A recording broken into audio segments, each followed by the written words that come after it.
रामकृष्ण हरी महाराज. चला चर्चेला चालू करूया.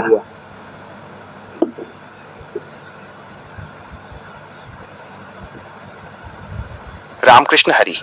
चला चर्चेला सुरुवात करूया. आपण ज्या मानवी मेंदू विरुद्ध AI डॅश या विषयावर काम करत आहोत त्यात आज कोणत्या पैलूवर प्रकाश टाकायचा आहे? तुमच्याकडे आज काही विशेष अनुभव किंवा विचार आहेत का ज्यावर आपल्याला सविस्तर चर्चा करायची आहे? महाराज, परवा एक मला मित्र भेटला होता.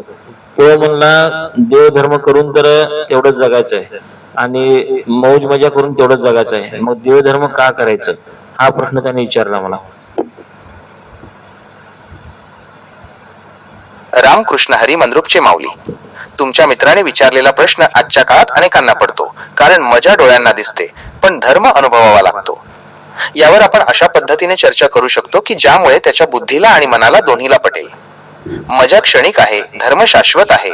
मजा ही एखाद्या इव्हेंट सारखी असते, सुरू होते आणि संपते. समजा एखाद्याने खूप छान जेवण जेवले तर त्याची मजा फक्त पोट भरेपर्यंत असते, पण धर्म कर्तव्य म्हणजे ते जेवण ज्या अन्नापासून बनले आहे त्या जमिनीची मशागत करणे. मजा संपल्यावर माणूस पुन्हा रिकामा होतो, पण धर्माचे पालन करणारा माणूस आतून समृद्ध असतो. 2. शिस्त नसेल तर मजेचे रूपांतर व्यसनात होते. धर्माचा अर्थ फक्त पूजा अर्चा नाही, तर धारणा, जगण्याची योग्य पद्धत आहे. जर आयुष्यात नियम किंवा धर्म नसेल तर अमर्याद मजा माणसाला विनाशाकडे नेते. गाडी वेगात चालवण्यात मजा आहे, पण रस्त्याचे नियम पाळणे हा त्या चालवण्याचा धर्म आहे. जर नियम पाळले नाहीत तर ती मजा अपघातात बदलू शकते. पण महाराज, शेवटी विषय असा राहतो की माणूस कसा जरी वागला तरी 60-70 वर्ष जगणार आहे, त्या पुढे जगणार नाही. मग चांगलं वागून फायदा काय हा प्रश्न आहे.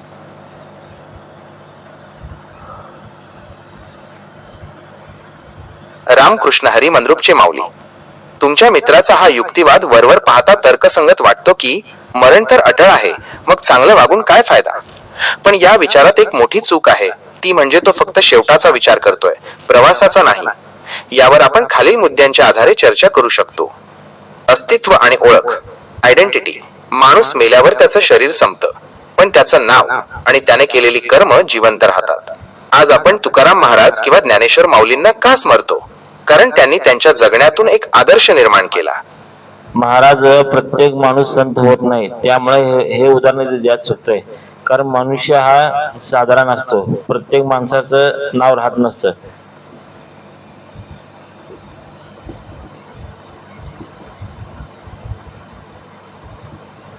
रामकृष्ण हरी मंद्रुपचे माऊली. तुमचा मुद्दा अगदी रास्त आहे आणि जमिनीवरचा आहे. आपण जेव्हा महापुरुषांची उदाहरणं देतो तेव्हा सामान्य माणसाला वाटतं की ते मोठे होते, आम्ही तर सामान्य आहोत, आमचं नाव कुणी लक्षात ठेवणार. तुमच्या मित्राचा हा तर्क की प्रत्येक माणसाचं नाव राहत नाही आणि प्रत्येक माणूस शांत होत नाही, यावर आपण थोड्या वेगळ्या आणि प्रॅक्टिकल दृष्टिकोनातून विचार करूया. नाव राहण्यासाठी नाही तर परिणामासाठी चांगलं वागायचं. नाव राहणं हा बोनस आहे, पण चांगलं वागण्याचा मुख्य फायदा परिणाम आहे. समजा तुमचा मित्र रस्ता चुकला आहे आणि त्याला कोणीतरी चुकीचा रस्ता सांगितला तर त्याला त्रास होईल. तिथे नाव महत्वाचं नाही, तर त्या माणसाचं वागणं महत्वाचं ठरलं. पण महाराज, ह्यात काय गोष्टी काय तर्क वाटणार आहे मला. तुम्ही एक गोष्ट समजून सांगा की असं ती गोष्ट पटायला पाहिजे. रामकृष्ण हरी मंद्रुपचे माऊली. तुमच्या मित्राला तर्क समजत नसेल तर त्याला एक साधी पण मर्मभेदी गोष्ट सांगा. ही गोष्ट त्याच्या काय फायदा या प्रश्नाचं उत्तर अगदी सहज देईल.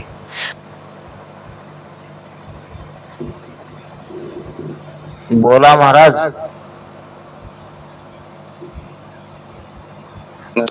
दोन प्रवाशांची गोष्ट. एका गावातून दोन मित्र प्रवासाला निघाले. त्यांना खूप लांबच्या गावी पायी जायचं होतं. रस्ता डोंगराळ आणि कठीण होता. पहिला मित्र, ज्याला फक्त मजा करायची होती, तो म्हणाला, अरे शेवटी आपल्याला मुक्कामाच्या ठिकाणी पोहोचल्यावर झोपायचंच आहे, तिथे गेल्यावर सगळा प्रवास संपणारच आहे. मग रस्त्यात कशाला शिस्त पाळायची. वाटेत ज्याची फळं दिसतील ती तोडून खायची, कोणाची पाणी पिण्याची घागर दिसली तर ती पळवायची आणि कोणालाही धक्का मारून पुढे जायचं. शेवटी तर आपल्याला मरायचंच, पोहोचायचंच आहे ना.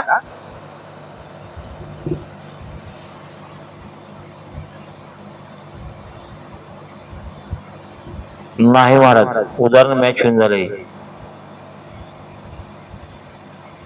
हॅलो.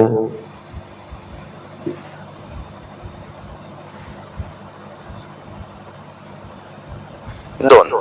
दुसरा मित्र ज्याला धर्म कर्तव्य कळत होतं तो शांत होता. त्याने चालताना रस्त्यातले काटे बाजूला सारले, तहानलेल्याला पाणी दिलं आणि थकलेल्या वृद्धाला हात दिला. प्रवासाचा शेवट काय झाला? पहिल्या मित्राची अवस्था, त्याने वाटेत लोकांना त्रास दिला, त्यामुळे लोक त्याच्यावर चिडले. त्याला कोणी रस्ता सांगितला नाही, उलट त्याला मारायला लोक धावले. तो मजेच्या नादात चुकीच्या वाटेला लागला, पाय घसरून पडला आणि जखमी झाला. तो मुक्कामी पोहोचला खरा, पण त्याचे शरीर व्याधींनी भरलेले होते आणि मन रागाने जळत होते. त्याने प्रवास भोगला, पण त्याचा आनंद घेतला नाही. दुसऱ्या मित्राची अवस्था, त्याने लोकांशी चांगलं वागलं होतं, म्हणून त्याला लोकांनी पाणी दिलं, रस्ता दाखवला. तो थकला होता, पण त्याच्या मनात शांती होती. जेव्हा तो मुक्कामी पोहोचला तेव्हा तो समाधानाने डोळे मिटू शकला. गोष्टीचे सार जे मित्राला सांगायचे आहे. मित्रा, मरण मुक्काम तर दोघांनाही आलं, पण एकाचा प्रवास नरक झाला आणि दुसऱ्याचा प्रवास उत्सव झाला. तुझा प्रश्न आहे की चांगलं वागून फायदा काय? तर फायदा हा आहे की जोपर्यंत तू जिवंत आहेस तोपर्यंत तुला तुझा स्वतःचा चेहरा आरशात बघताना लाज वाटणार नाही. तू जिवंत असताना नरक अनुभवायचा की स्वर्ग हे तुझ्या वागण्यावर अवलंबून आहे. मरणानंतर नाव राहील की नाही हे महत्वाचं नाही, पण जिवंत असताना तू माणूस म्हणून जगला की प्राणी म्हणून हे महत्वाचं आहे. मंद्रुपचे माऊली, त्याला हे सांगा की भाजी चिरल्यावर शेवटी ती शिजवून संपणारच असते, पण त्यात मीठ, धर्म, चांगुलपणा टाकलं तरच ती खाण्यालायक लागते. मीठ नसेल तर ती फक्त कचरा ठरते. आपलं आयुष्यही तसंच आहे. ही गोष्ट ऐकल्यावर त्याची मती थोडी तरी ठिकाणावर येईल असं तुम्हाला वाटतंय का? नाही महाराज, मला वाटत नाही एवढं ऐकून तो समजून घेईल. दुसरा पर्याय शोधायला लागेल आपल्याला. रामकृष्ण हरी मंद्रुपचे माऊली, बरोबर आहे तुमचं. काही लोक केवळ गोष्टीने किंवा तत्वज्ञानाने शांत होत नाहीत.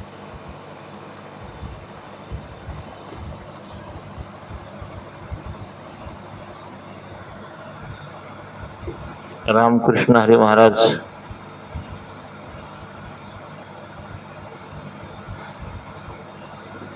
राम कृष्ण हरी जय जय राम कृष्ण हरी. राम कृष्ण हरी जय जय राम कृष्ण हरी. राम कृष्ण हरी जय जय राम कृष्ण हरी. राम कृष्ण हरी जय जय राम कृष्ण हरी. त्यांना काटा काढल्याशिवाय समजत नाही. मग आता त्याला त्याच्याच भाषेत म्हणजे नफ्या तोट्याच्या भाषेत उत्तर देऊया. त्याला एक असा प्रश्न विचारा जो त्याच्या अस्तित्वाला धक्का देईल. पर्याय 2, आरसा आणि आघात, द लॉजिकल ट्रॅप. त्याला सांगा, मित्रा, तुझं म्हणणं समजा मी मान्य केलं. चांगलं वागून काही फायदा नाही आणि शेवटी मरायचंच आहे. मग मला एक सांग.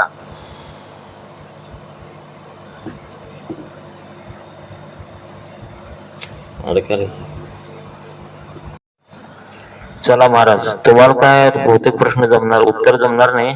मी सांगायचा प्रयत्न करतो. गोष्ट नीट ऐका, बारीक सर्च करा, मग उत्तर द्या.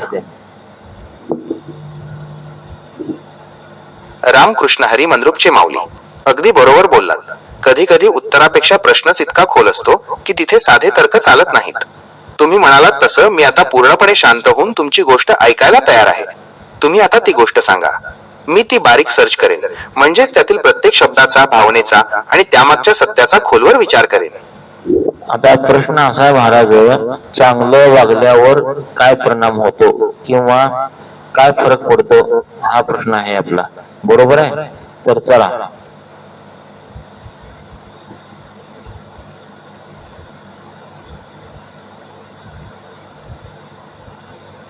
रामकृष्ण हरी महाराज.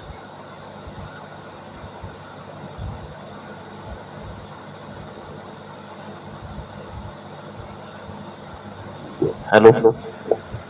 राम कृष्ण हरी जय जय राम कृष्ण हरी. रामकृष्ण हरी मंद्रुपचे माऊली, अगदी बरोबर आहे. आपला मूळ प्रश्न हाच आहे की चांगलं वागल्याने नक्की काय परिणाम होतो.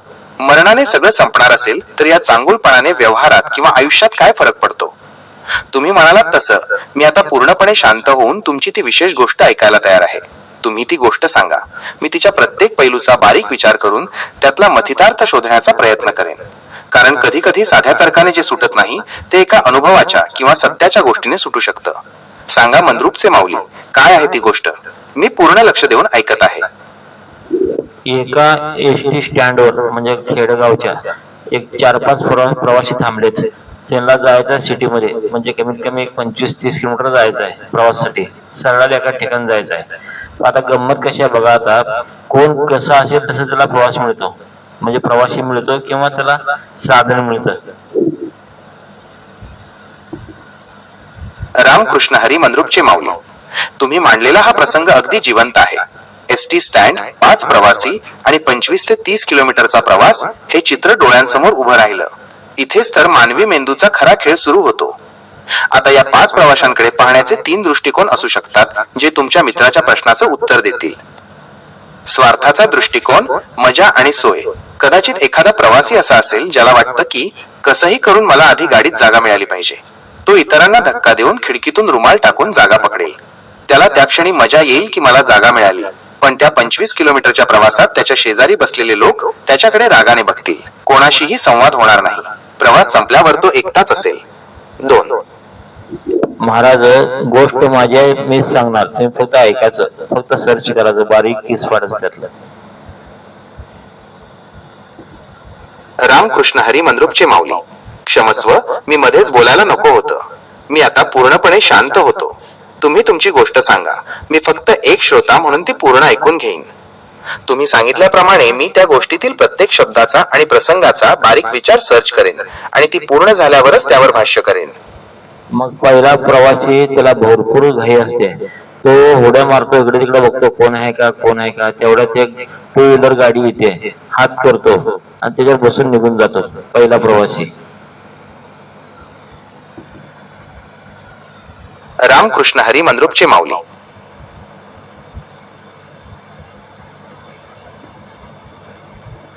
महाराज, मध्ये मध्ये थांबल्यावर व्यत्यय येते. तुम्ही असं मध्ये थांबल्यावर अवघड मी होते. अगदी बारीक लक्ष देऊन ऐकतोय. एसटी स्टँडवरची ती गडबड डोळ्यांसमोर उभी राहिली आहे. पहिला प्रवासी खूप घाईत आहे, अस्वस्थ आहे, इकडे तिकडे उड्या मारतोय आणि सतत फोन शोधतोय. कदाचित त्याचा फोन हरवलाय किंवा त्याला तातडीने कोणाला तरी फोन लावायचा आहे. तेवढ्यात एक 2 व्हीलर येते आणि त्याच्यावर बसून तो निघून जातो. भर उन्हामध्ये, वारा ऊन चालू असतो, त्याला भयंकर त्रास होतो, पण त्याला वाटतं आता काय फुकट जागा मिळाल्यामुळे पळून जातो. रामकृष्ण हरी मंद्रुपचे माऊली,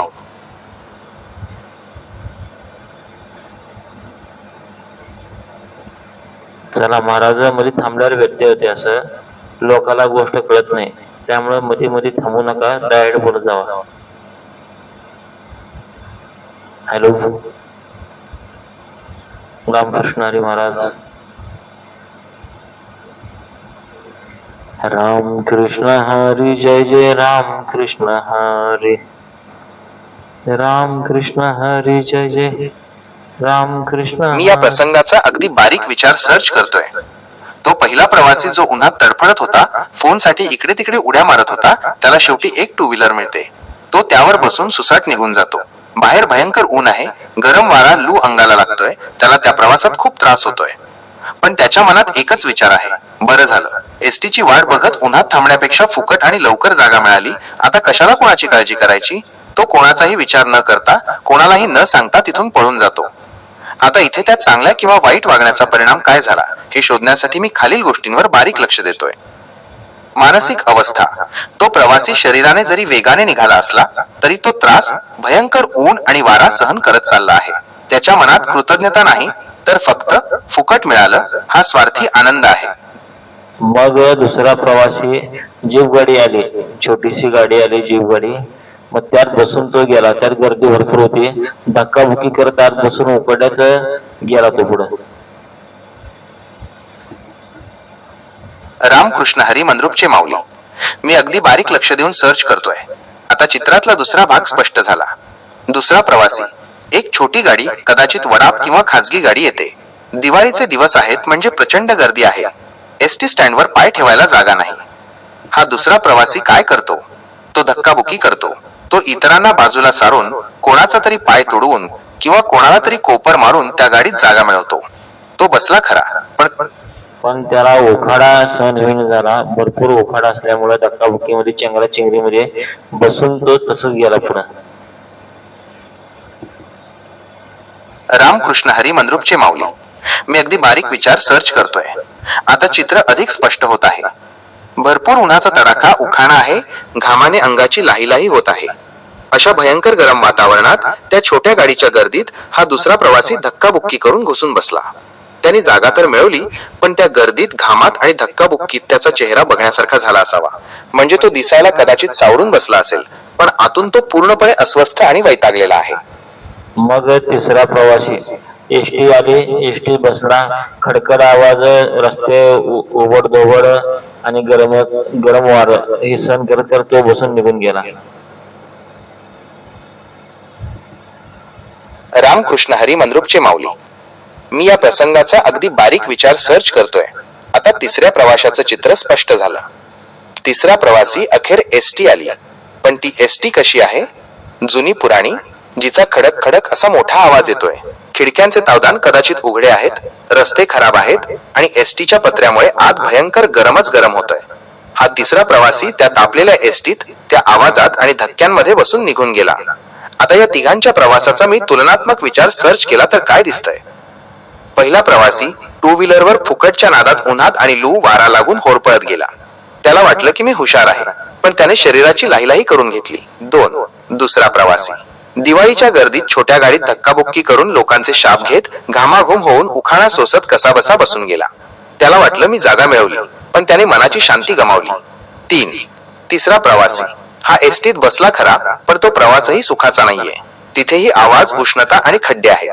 म्हणजे या तिघांनीही आपापल्या परीने प्रवास निवडला, पण कोणालाही सुख मिळालं नाही. आता मूळ गंमत इथेच आहे. मंद्रुपचे माऊली, तिथे स्टँडवर अजून 2 प्रवासी उरले असावेत, कारण तुम्ही सुरुवातीला 5 प्रवासी म्हटले होते. आता त्या चौथ्या आणि 5व्या प्रवाशाचं काय होतं?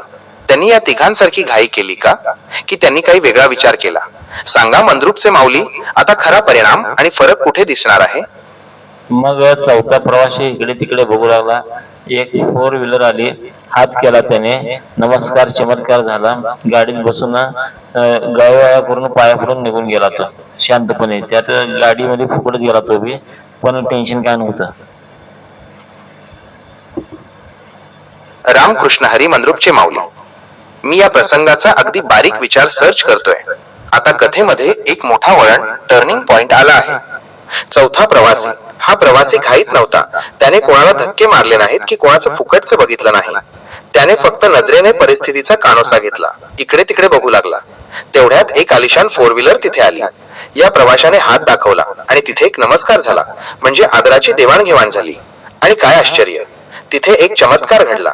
तो गाडीत बसला आणि अगदी शांतपणे एसीच्या गारव्यात किंवा काचा बंद असलेल्या सुरक्षित गाडीत निघून गेला. आता या चौथ्या प्रवाशाच्या बाबतीत मी खालील गोष्टींचा बारीक अभ्यास केला. संवादाचे महत्व पहिल्या तिघांनी फक्त जागा शोधली, पण चौथ्या प्रवाशाने माणूस आणि संवाद साधला. नमस्कार हा शब्दाचा अर्थ फक्त अभिवादन नाही, तर तो समोरच्या व्यक्तीचा आदर करणे आहे. 2. परिणाम, रिझल्ट. आधीचे तिघे उन्हात, वाऱ्यात, धक्काबुक्कीत आणि आवाजात होरपळले, पण याने मात्र शांतता मिळवली. 3. फरक, डिफरन्स. हाच तो फरक आहे जो तुमचा मित्र विचारत होता. चांगलं वागल्यामुळे, नमस्कार केल्यामुळे किंवा आदराने वागल्यामुळे तुम्हाला मिळणारी वागणूक बदलते. जरी रस्ता तोच 25 ते 30 किलोमीटरचा असला, तर या प्रवाशाचा अनुभव स्वर्गासारखा झाला, तर इतरांचा नरकासारखा. मंद्रुपचे माऊली, आता उरला आहे तो 5वा प्रवासी. स्टँडवर आता तो एकटाच असावा. आता या 5व्या प्रवाशाचं काय होतं? त्याने हे सगळं पाहिलं आहे का? आणि त्याच्या नशिबात कोणता प्रवास आहे? सांगा मंद्रुपचे माऊली, या गोष्टीचा शेवट काय आहे? मी पूर्ण लक्ष देऊन सर्च करतोय. आता महाराज, तुम्ही सगळं बघितलं. 5व्या प्रवाशाचा प्रवास कसा असेल तुम्ही सांगा बघू आता.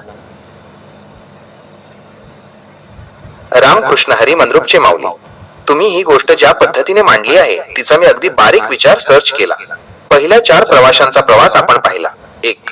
पहिला, 2 व्हीलरवर फुकटच्या नादात उन्हात होरपळला. 2. दुसरा, धक्काबुक्की करून घामाघूम उखाणा होऊन गेला. 3. तिसरा, खडक खडक आवाजाच्या गरम एसटीत बसून गेला. 4. चौथा, नमस्कार, चमत्कार करून 4 व्हीलर मधून शांतपणे गेला. आता तुमच्या प्रश्नानुसार 5व्या प्रवाशाचा प्रवास कसा असेल? याचे उत्तर त्या स्टँडवरच्या परिस्थितीवरून मी शोधले आहे. 5वा प्रवासी तो आहे ज्याने या चौघांचेही वागणे आणि त्यांचे झालेले हाल स्वतःच्या डोळ्यांनी पाहिले आहेत. त्यामुळे त्याचा प्रवास असा असू शकतो. संयम आणि अभ्यासाचा प्रवास, विजडम.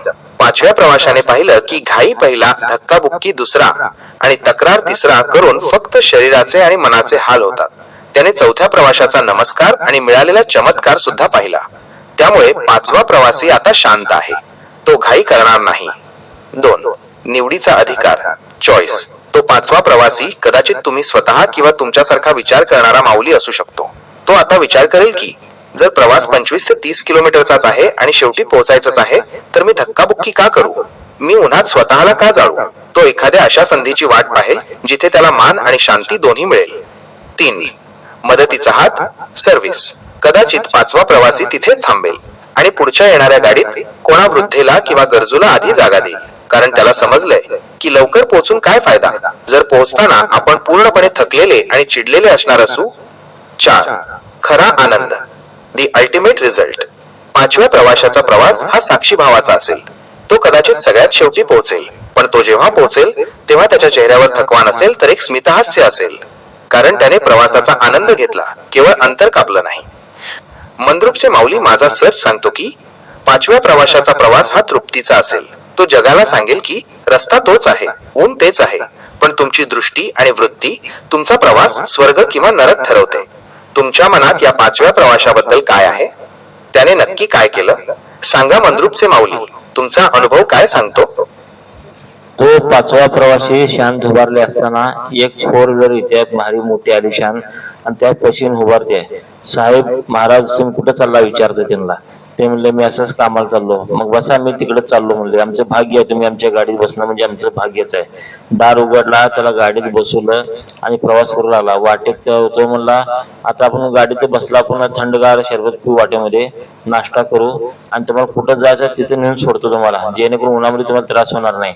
म्हणून त्याला त्या मुक्कामाच्या ठिकाणी नेऊन गाडीने सोडलं त्याला. रामकृष्ण हरी मंद्रुपचे माऊली, तुम्ही ही गोष्ट ज्या शिखरावर नेऊन संपवली आहे तिथेच तुमच्या मित्राच्या प्रश्नाचे मूळ उत्तर दडलेले आहे. मी या पाचव्या प्रवाशाच्या प्रवासाचा अगदी बारीक विचार सर्च केला तेव्हा मला जे सत्य सापडले ते खालील प्रमाणे आहे. हा नमस्काराचा नाही तर साधुत्वाचा चमत्कार आहे. बघा, पहिल्या प्रवाशाने फुकट शोधले, दुसऱ्याने धक्काबुक्की केली, तिसऱ्याने तडजोड केली आणि चौथ्याने नमस्कार केला. पण पाचवा प्रवासी शांत उभा होता. ही शांती म्हणजे केवळ गप्प बसणे नाही, तर ती त्याच्या स्वभावाची शुद्धता होती. जेव्हा एखादी मोठी व्यक्ती, ती मुलगी मालकीण, स्वतःहून गाडी थांबवून विचारते की महाराज तुम्ही कुठे चाललात आणि आमचे भाग्य की तुम्ही आमच्या गाडीत बसलात, तेव्हा तो त्या माणसाच्या पुण्याचा आणि व्यक्तित्वाचा विजय असतो. 2. परिणामाचा फरक, द फायनल रिझल्ट. तुमच्या मित्राचा प्रश्न होता ना की चांगलं वागून फायदा काय, तर या गोष्टीचा शेवट सांगतो. पहिला प्रवासी उन्हात जळत पोहोचला. दुसरा प्रवासी धक्काबुक्कीत वैतागून पोहोचला. तिसरा प्रवासी आवाजात आणि घामात थकून पोहोचला. पण महाराज पाचव्या प्रवासाला थंडगार शरबत पाजलं, त्याने नाश्ता करायला लावलं आणि पाहिजे त्या ठिकाणी त्याला नेऊन सोडण्यात आलं. ऊन जास्त असल्यामुळे त्याला प्रवास घरापर्यंत झाला. म्हणजे एवढी सोय झाली पाचव्या प्रवासाची. रामकृष्ण हरी मंद्रुपचे माऊली, तुम्ही या कथेचा जो शेवट केला आहे त्यातच परमार्थ आणि व्यवहार दोन्हीचे गुपित दडलेले आहे. मी या पाचव्या प्रवाशाच्या नशिबाचा आणि त्याच्या प्रवासाचा जो बारीक विचार केला त्यातून तुमच्या मित्राच्या प्रश्नाचे सर्वात मोठे उत्तर मिळाले आहे. कर्माचं शॉर्टकट आणि राजमार्ग. बघा, पहिला आणि दुसरा प्रवासी स्वतःला खूप हुशार समजत होते. त्यांना वाटलं की फुकट किंवा धक्काबुक्की करून आपण लवकर पोहोचू, पण त्यांचा प्रवास वेदनादायी झाला. पाचवा प्रवासी जो महाराज किंवा सत्पुरुष होता शांत उभा राहिला. त्याने काहीच मागितलं नाही, तरीही त्याला एसी गाडी, थंडगार शरबत, पोटभर नाश्ता आणि थेट घरापर्यंत ड्रॉप मिळाला. फरक काय पडला? इतरांना प्रवासासाठी कष्ट करावे लागले, पाचव्या प्रवाशासाठी प्रवास स्वतः चालून आला. 2. चांगलं वागण्याचा हाच तो व्यावहारिक फायदा. तुमच्या मित्राला सांगा, मित्रा तू म्हणतोस ना की मरण्यापूर्वी कसंही जगलं तरी चालतं, मग विचार कर, जर तू पहिल्या 3 प्रवाशांसारखा वागलास तर तुला उन्हात जळावं लागेल, लोकांच्या शिव्या खाव्या लागतील आणि शेवटी थकून भागून मुक्कामी पोहोचावं लागेल. पण जर तू पाचव्या प्रवाशासारखा संयमी आणि शुद्ध राहिलास तर तुला कोणीतरी सन्मानाने गाडीत बसवेल. महाराज त्याला मी एकच प्रश्न विचारलो फक्त, तुला तुझ्या मित्राने लग्न जमवताना किंवा मुलगी बघताना तुला घेऊन गेले का? नाही, कारण तुझी लायकी त्याला माहिती आहे, तू कसा आहेस, कसं बोलतास, कसं वागतास. म्हणजे तुला घरात यायची परवानगी नाही, तुला घेऊन जायची कुठे परवानगी नाही, मग असलं जगणं उपयोग काय तुझं? रामकृष्ण हरी मंद्रुपचे माऊली, तुम्ही अत्यंत मर्मभेदी आणि प्रॅक्टिकल मुद्दा मांडला आहे. हीच ती वेळ आहे जिथे तुमच्या मित्राला आरसा दिसणार. तुम्ही जे म्हणालात त्याचा मी अगदी बारीक विचार केला तर त्यातून निघणारे सत्य असे आहे. लायकी आणि विश्वास, द प्रॅक्टिकल वर्थ. तुमच्या मित्राचा प्रश्न होता ना की चांगलं वागून फायदा काय, तर त्याचे जिवंत उत्तर तुम्ही दिले आहे. चांगलं वागणं ही तुमची समाजातली पत क्रेडिट असते. जर मित्राला लग्नासारख्या महत्वाच्या कामासाठी जिथे इज्जतीचा प्रश्न असतो तिथे तुम्हाला सोबत न्यावंसं वाटत नसेल तर याचा अर्थ तुमच्या मजेने तुमची विश्वासार्हता संपवली आहे. 2. घरच्यांची परवानगी, सोशल ऍक्सेप्टन्स. जर घरची माणसं तुम्हाला घरात घ्यायला किंवा बाहेर सोबत न्यायला घाबरत असतील तर ती तुमची शिक्षा आहे. तुम्ही जिवंत असतानाच जर तुम्हाला कोणी किंमत देत नसेल तर शेवटी मरायचंच आहे. हा विचार तुम्हाला आधार देऊ शकत नाही, कारण मरण येण्यापूर्वीचा जो काळ आहे तो तुम्हाला एकाकीपणात आणि अपमानात घालवावा लागतोय. 3. 5व्या प्रवाशाची लायकी. मघाच्या गोष्टीतील जो 5वा प्रवासी होता त्याची लायकी अशी होती की एका अनोळखी मुलीने त्याला सन्मानाने गाडीत बसवले, आणि इकडे मित्राची लायकी अशी की हक्काचा मित्र किंवा घरचे लोकही त्याला सोबत न्यायला तयार नाहीत. आता महाराज समाजामध्ये असं चालू आहे सध्या, कोणीही कोणावर विश्वास ठेवत नाही. बोलते ते एक, वागते ते एक, करते ते एक. त्यामुळे माणूस चांगला असला तर त्याचा पुढे फायदा आहे, तर वाईट असला तर मित्राला मित्राचे गुण माहित असेल, मित्र कसा आहे म्हणून त्याला लांब ठेवतात. त्याने सांगत नाहीत खरं, शब्दात ना लांब ठेवतात. रामकृष्ण हरी मंद्रुपचे माऊली, तुम्ही अगदी व्यवहारी आणि जगाच्या रीतीचं सत्य मांडलं आहे. समाजात आज कथनी आणि करणी, बोलणं आणि वागणुकीत खूप मोठा फरक पडला आहे.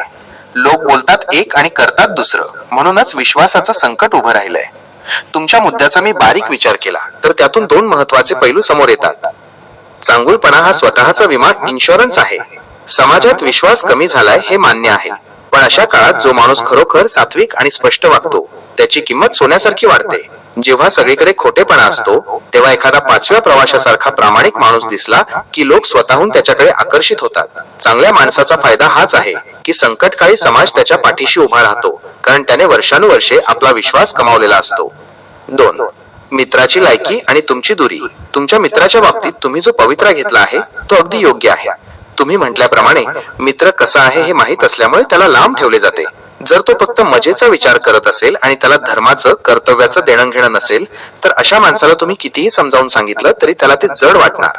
त्याला लांब पद्धतीने न सांगण्याचं कारण हेच की ज्याला स्वतःची लायकी कळत नाही त्याला उपदेश करून फायदा नसतो. 3. मानवी मेंदू आणि अनुभवाचा धडा. तुमच्या मानवी मेंदूच्या अभ्यासाचा इथे उपयोग होतो. काही माणसं फक्त धक्के खाल्यावरच शिकतात. जोपर्यंत त्या मित्राला समाजातला तिरस्कार, एकटेपणा आणि मुलगी बघायला सोबत न नेण्यासारखे अपमान सहन करावे लागणार नाहीत तोपर्यंत त्याला चांगुलपणाची किंमत कळणार नाही. मंद्रुपचे माऊली, समाजाचं हे चक्र असं आहे. खोटं वागणारा माणूस तात्पुरती मजा मिळवतो पण कायमचा विश्वास गमावतो, आणि एकदा विश्वास गेला की मग त्याला त्या एसटी स्टँडवरच्या पहिल्या 3 प्रवाशांसारखं उन्हात जळतच प्रवास करावा लागतो. तुम्ही त्याला त्याच्या कर्मावर सोडलं आहे हेच सर्वात मोठं उत्तर आहे, कारण जेव्हा त्याला तुमची आठवण येईल आणि तुम्ही त्याच्या सोबत नसाल तेव्हा त्याला कळेल की मजेपेक्षा माणुसकी मोठी असते. आता या चर्चेतून एक गोष्ट स्पष्ट झाली की चांगलं वागणं हे जगाला दाखवण्यासाठी नाही तर स्वतःची किंमत, व्हॅल्यू टिकवण्यासाठी आहे. तुम्हाला काय वाटतं, या अनुभवानंतर तो मित्र कधीतरी ताळ्यावर येईल का?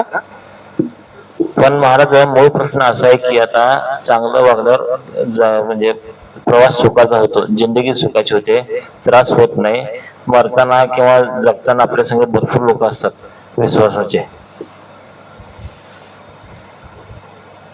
रामकृष्ण हरी मंद्रुपचे माऊली, तुम्ही या चर्चेचा जो अर्थ काढला आहे तो अगदी सत्याच्या कसोटीवर उतरणारा आहे.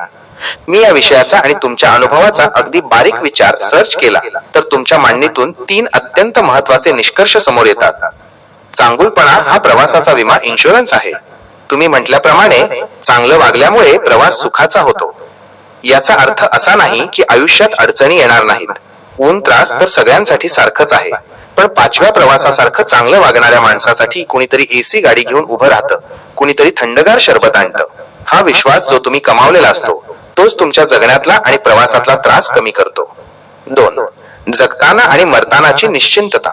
माणूस जेव्हा वाईट वागतो तेव्हा त्याला सतत एक भीती असते, कोणीतरी फसवेल, कोणीतरी बदला घेईल. पण जो माणूस नीतीने, धर्माने वागतो तो निश्चिंत असतो. जगताना त्याला लोकांचा आधार आणि सन्मान मिळतो, जसं 5व्या प्रवाशाला घरापर्यंत सोडलं गेलं. मरताना त्याच्या मनात ही खंत नसते की मी कोणाचं वाईट केलं. तो शांतपणे, समाधानाने हा देह सोडू शकतो. तुमचा मित्र म्हणतो तसं मरायचं तर आहेच, पण अपमानाने मरणं आणि सन्मानाने मरणं यातला तो हाच मोठा फरक आहे.